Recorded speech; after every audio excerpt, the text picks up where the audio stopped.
it's not that difficult to, and you get a lot out of it, really. Questions?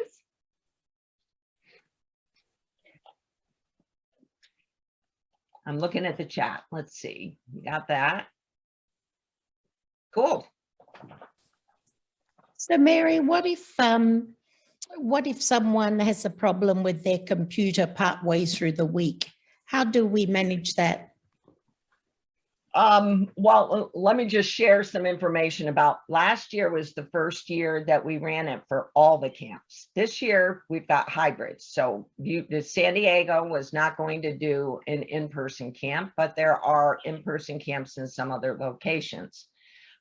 Last year, I think we had one, maybe two out of 600 campers who had issues, who had technology-based issues that meant that we had to try and get a computer to them in the middle of the week, for instance, because theirs wasn't working right. But for the most part, we've been able to work through all the technology-based issues during the camp itself. So it's not been, we haven't had major, I mean, we've had issues with kids losing internet connection and having to dial back in and doing that whole thing, but that's pretty normal. And I would say even that was minimal. And I guess that's why it's so important to fill in your technology form accurately. And you'll get the kit about in the week before camp. So we don't want you to start taking it apart and figuring out how to do the stuff. So you know, that's why we don't want to give it to you 2 weeks before and have you come in and have the whole project done already. That's not what this is all about. It's about the working with the team. And I know some of you are high achievers. I can see by looking at some of you that you are high achievers. So I think we need to make sure that we manage that. And so we give it to you the week before. Other questions? Is the schedule, this is one, is the schedule posted? We will post the schedule. I haven't finalized it yet. We were waiting for some final workshops. And that will go up probably here in the next week or so. And then we can make sure that we put a link to the schedule in the forms. So you'll get parents, you'll get an email from campsite and it will link to that schedule. So you'll be able to look at it. You actually are going to need to pick which optional workshops you want to attend in the evening, right? And tell me if you're going to be attending the campfire, the opening campfire and the closing campfire, because those are kind of optional, but they're the fun stuff. So why not? You know, this is an opportunity for you to meet the other girls and to meet the coaches that you're going to be working with. So I think it's something that you would want to take advantage of. And so that will all be coming out here in the next week or two. And one of the questions, are we going to use a virtual platform like Google Classroom? No, we're probably not going to do Google Classroom. We talked about that. We may use Google folders, but we are definitely going to be on Zoom. So that is a given, and everybody will have to pre-register. So, sorry, I'm dealing with, I don't think it's COVID, but a cold that's been going around that basically makes your throat very scratchy. We will be requiring you to register because of security concerns. So we don't want anybody hacking in. We try to maintain privacy. There will be some rules that are going to be sent out as part of a form that will basically say, you know, we're not supposed to be soliciting, talking to you in the rooms about trading emails or trading phone numbers. So if parents want to facilitate that, that's fine, but you're not going to have the coaches. If you want to share with a camper, that's fine, but we guard that privacy, and it's something that we're very concerned about. And there's a question, are the people on my team people who live near me? I'm the only one from my school. Maybe. One of the other schools is very close. Maybe.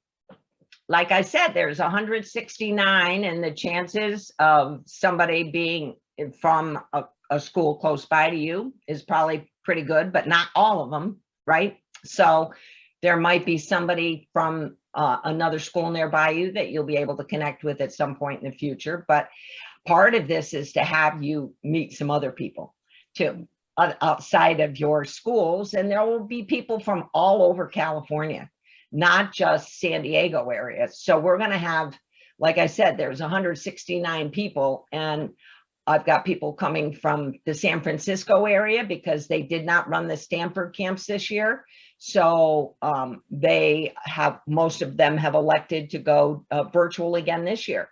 So it is quite a cross section of girls and coaches from all over California. And Mary, that question came from someone who was thinking it'd be fun if they could get together in person and do their projects. And that's up to you and your parent. And now here's the deal. Everybody's going to basically be doing the same project, right? You may be in a different room, so you may be getting different ideas from somebody in another room, but you're basically all kind of designing a wearable tech invention. So you can leverage, unless the rules say you can't. That's one of the things. Beg permission. Beg forgiveness, don't ask for permission. But in this particular case, there's certainly nothing, as long as your parents are okay with it, I don't see any issue with that. But recognize that you will possibly be in different rooms. So if you happen to be in the same room, or if you want to be in the same room with somebody, send me an email. I think this question, Mary, was about physically being in the same room. Right. If you were both in the same town, you could get together and And we have twins, and that will, they may be in the same room. They may be working from the same room. So we understand that. We'll work with you. It's a lot of fun. So I think it's the purpose of this is to learn and to get to know people. It's not about testing or competing. Oh gosh, no. So it's not so much whether you share. It's better to share information than to keep it to yourself, Yeah, and it's part of the engineering design process, just like Romy was saying. You need to share what you did. And so at the end, you're actually going to make a video. And if you choose not to show your face in it, that's fine. But you're going to make a video and you're going to talk about what you did and how you incorporated all of the design spec. So what is the design spec? What did you need to do as part of it? And how did you incorporate that? And you're going to do that in 2.5 minutes. And everybody does it. And they're great. And so you may not think about Wednesday. You may not think that you're anywhere close to being ready to do that. And then on Thursday and Friday morning, all of a sudden, everything comes together and you're ready to go. Well, lots of help, lots of support. Are there any other questions?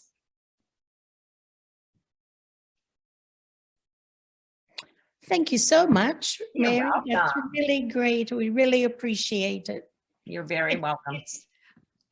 I'm excited every year when I see the bag of things that we're going to, that we can now give to the kids. And I do open one at home before I deliver them. I need to share. This is this year's tote bag. I want you to see this, parents and kids, because it's see-through. Put the share item on, Mary. Okay, hang on. I don't know that let's see, share screen. Let me just pin myself. Pin me, pin. Okay. Let me, well, you may not be able to see me. It's because I'm pinned on my screen. Sorry, I can't share my camera big like this. You have to like unshare yours or pin me or something. But it's big. Now you're on. Yeah, there you go. It's a big tote bag. It's clear, which means you can take it into places that you need to be able to take it into. It's going to obviously say Tech Trek on it, but hey, It's something that is sustainable. It's something that you need today. Most people need something like that to take with. And I have lots of dogs wandering in and out of the background all the time during camp, just so everybody knows. Sorry about that. They're really the boss of the house. Thank you very much. And I'd like to introduce Sharon. Just let me get the right bit here for you. I'd like to introduce Sharon to who is our leader of the Speech Trek area. Sally, did you want to say a few words about Speech Trek? Oh, do you want me to bring up? You don't have to show anything, just to. Well, that's okay. I can introduce myself. No worries. No, I'll introduce you. Let me do that right now. Because I have that. So I'd like to introduce Sharon Corbett Perry. She's been an AAUW member since 2011.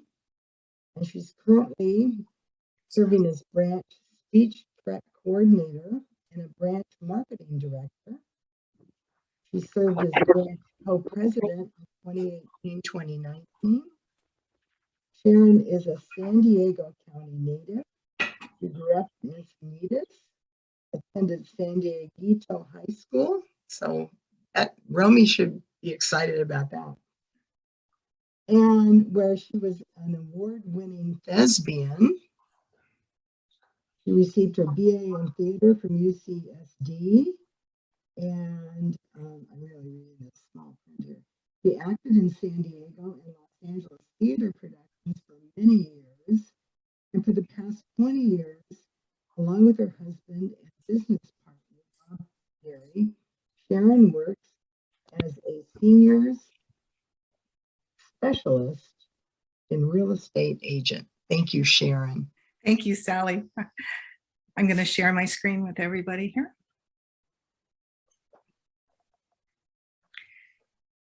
So no matter what your studies are or what career path you take, public speaking will be an important part of your career trajectory and skills that you'll need to have as you move forward. So you're probably wondering, what is Speech Trek? Well, Speech Trek is an annual speech contest. It began in 2007 and is AUW California's signature high school program. The contest is open to girls and boys who are actively enrolled in high school, of course, grades 9 through 12. The contests begin at the branch level. First place winners' videos from each participating branch are then uploaded for judging, and the top 3 contestants advance to the state finals and compete for cash awards. The mission statement of Speech Trek is to promote understanding and communication of gender equity issues among high school students through their research, preparation, and presentation of high-quality speeches, while promoting the value of public speaking as a life and leadership skill.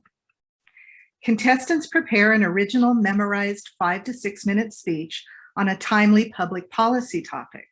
The topic this year was, has the US lived up to its pledge of liberty and justice for all? Would requiring the study of diversity, equity, and inclusion in a high school setting help ensure liberty and justice for all?